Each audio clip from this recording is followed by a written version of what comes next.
ባለፉት ጥቂት ዓመታት ኢትዮጵያ ውስጥ ሲሰራ የነበረው የኢኮኖሚ ሪፎርም የማክሮ ኢኮኖሚ የገጠመውን ተግዳሮት የገጠመውን ስንክሳር የገጠመውን ፈተና ደረጃ በደረጃ መቅረፍ ነው አንዱ ዓላማ። በኢትዮጵያ ታሪክ አመርቂ የሚባል የኢኮኖሚ ውጤት የመጣበት ፖሉሽን በሩቅ የምንጠብቀው ሳይሆን በቅርበት ኢኮኖሚያቸውን እንቅስቃሴያቸውን እየገታ ያሉ ሀገራት አሉ። ያ ችግር በእኛ ልጆች እንዳይደገም ከኤንቫይሮንመንት ጋር ኮኤግዚስት ማድረግ እንድንችል እየጠፋ ያለውን ግሪነሪ በግሪን ሌጋሲ እየተበላሸ ያለውን ሪቨር በሪቨር ሳይድ እየቀየር እድገቱ ተፈጥሮን ሳያበላሽ መፈጠር አለበት። ያ ከሆነ ነው አስተማማኝ እድገት ሊሆን የሚችለው በሚል ነው ይህ ሪፎርም ሰራ የነበረው። በኤአይ እና ቴክኖሎጂ ያመጣነው ውጤት ማንም ሰው ሊያየው ሊዳስሰው ይችላል። በኤርሊ ቻይልድሁድ ኤጁኬሽን ያመጣነው ውጤት ማንም ሰው ስትሰማሩም በየአካባቢዎች ማየት ትችላላችሁ። በግሪን ሌጋሲ ያመጣነው ውጤት የሚጨበጥ የሚታይ ዓለም እውቅና የሰጠው ነው። ከተሜነት ላይም እንዲሁ። ይህ ሁሉ ስራ ሲደመር የሚያሳየው የኛ መንግስት የትናንትናን ዕዳ ለመቀነስ ብቻ ሳይሆን ዛሬ እድገት ለማረጋገጥ ብቻ ሳይሆን ልጆቻችን ነገ ቀና ብለው ከስደት ተቆጥበው በሀገራቸው በኩራት መኖር የሚችሉ ዜጎች የማፍራት ትልምና ፍላጎት በእውቀትና በእቅድ ገብቶን እየሰራን እንዳለን ያመላክታል። ኢትዮጵያ የማክሮ ኢኮኖሚ ስብራቶቿን በማስተካከል በአፍሪካ ፈጣን እድገት ካስመዘገቡ 5 ሀገራት መካከል በግንባር ቀደም ደረጃ የምትገኝ መሆኑን የኢፌዴሪ ጠቅላይ ሚኒስትር ዶክተር አብይ አህመድ ገልጸዋል። በህዝብ ተወካዮች ምክር ቤት 6ኛ ዙር 5ኛ ዓመት የሥራ ዘመን 10ኛ መደበኛ ስብሰባ ላይ የኢፌዴሪ ጠቅላይ ሚኒስትር ዶክተር አብይ አህመድ በ2018 በጀት ዓመት የመንግስት የ6 ወራት እቅድ አፈጻጸምን በተመለከተ ከምክር ቤቱ አባላት ለተነሱላቸው ጥያቄዎች ምላሽና ማብራሪያ ሰጥተዋል።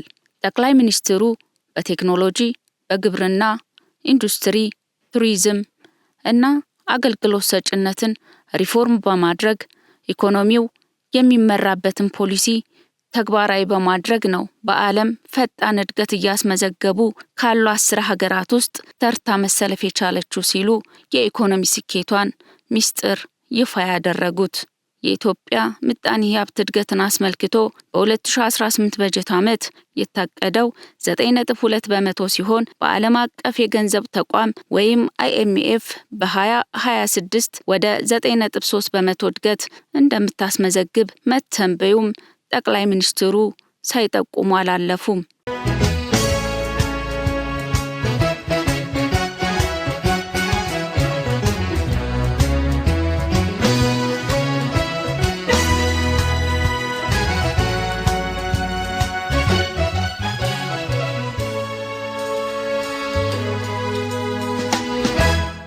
ውድ ተመልካቾቻችን ክቡር ጠቅላይ ሚኒስትሩ ለምክር ቤቱ ማብራሪያ ከሰጡባቸው ነጥቦች መካከል አንዱ በኢኮኖሚ ዘርፍ የተገኘው ስኬት ነው። በመሆኑም በጠቅላይ ሚኒስትሩ የተገለጸውና በIMF የተተነበየው የኢትዮጵያ የምጣኔ ሀብት እድገት እንዴት ያዩታል በሚል ያነጋገርናቸው የምክር ቤቱ አባላት የሰጧቸውን ሐሳብና አስተያየቶች ልናስቃኛችሁ ወደድን። እስከ ዝግጅታችን ፍጻሜ ድረስ አብራችሁን ቆዩ።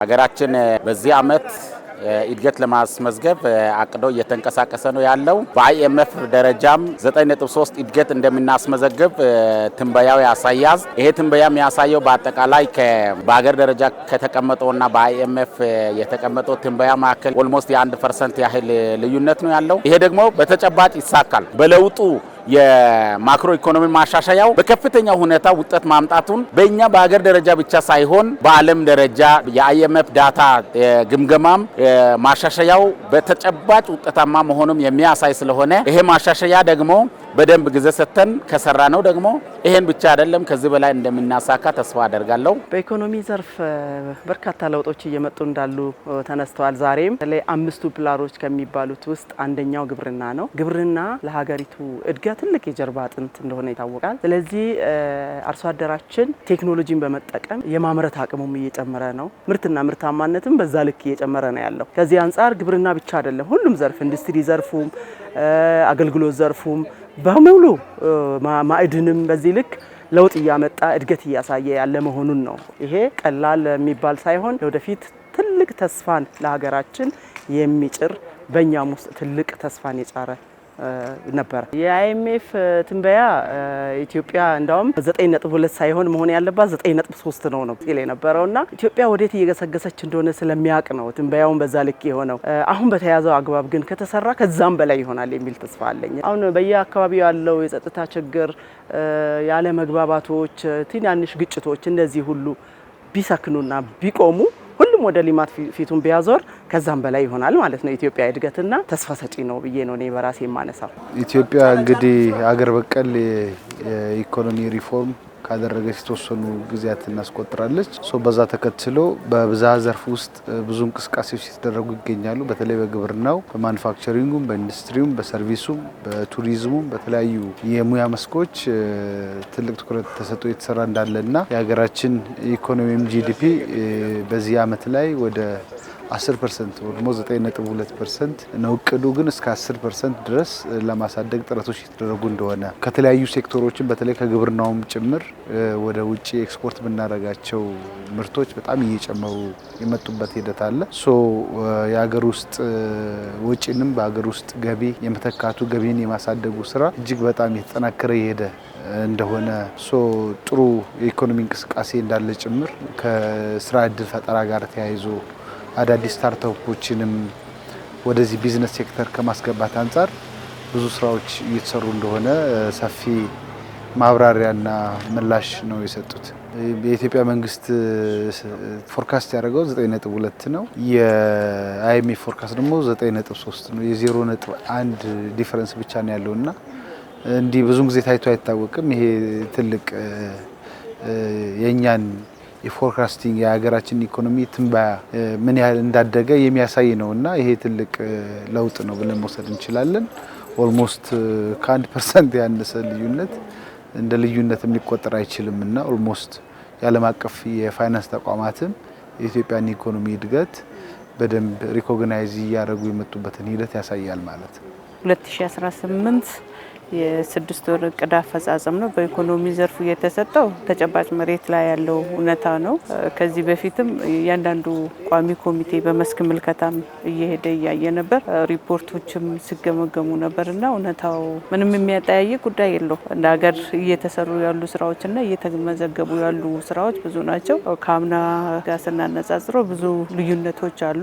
የተተነተነበት አግባብነት ትክክልና ትክክል ነው የሚል ሀሳብ አለኝ። ክቡር ጠቅላይ ሚኒስትሩ እንደገለጹ ኢትዮጵያ ያስቀመጠችውን እቅድ የአይኤምኤፍም መስክሯል። ምናልባት ከዚህ በላይ ምን ልንሄድ እንችላለን ነው አሁን ባለው ነባራዊ ሁኔታ። ምክንያቱም ኤክስፖርታችንን ስናየው ኢምፖርት የምናደርገውን ተኪ ምርቶችን ባለ ብዙ ዘርፉ ኢኮኖሚ ምን ያህል ለውጥ እንዳመጣ ያታየበት ሁኔታ ነውና ካለው ነባራዊ ሁኔታ ጋር ስናነጻጽረው ትክክል ነው። እድገት ላይ ነው ያለ ነው ያቀር ነው እንደ መንግስት 2018 2025 2030 ተብሎ የተቀመጡ እቅድ እያሳካን ያለው መሆኑንም ተጨባጭነትም በዓለምም የተመሰከረለት መሆኑ ጥሩ ነው። ክቡር ጠቅላይ ሚኒስትራችን ያነሱት ከኢኮኖሚ ዘርፍ አንጻር ስናይ የሀገራችን ዋናውና የጀርባ አጥንት የሆነው የመጀመሪያው ግብርና ዘርፍ ነው። በግብርና ዘርፍ ከዚህ በፊት በእቅድ ደረጃ እንደርሳለን ተብሎ የተያዘው እቅድ አለ።